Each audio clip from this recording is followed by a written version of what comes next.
po, good day. So today we're going to make lumi. So this lumi is from Lumi House. Dito po sa Tagaytay. At I'm gonna show you how to make this delicious lumi on this kitchen, beautiful kitchen of Lumi House. So ito, ilalagay na natin yung bawang. So yung ating nilutoong lumi ngayong araw na ito ay good for 1 bowl. Tapos, pagkatapos natin ilagay yung bawang, lalagay natin ng sibuyas. Sibuyas dahil maraming gayas, kaya plural form. Sarot.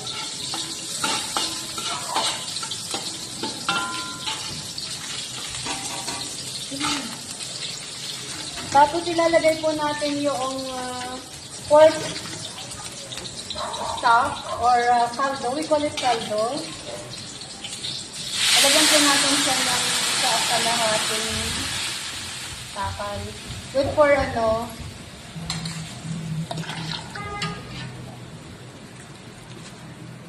this is good for 1 serving.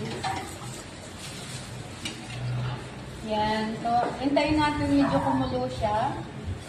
And, medyo palalaksan natin ng konti ang apoy. So, for the meantime, hintayin muna natin po siyang kumulo.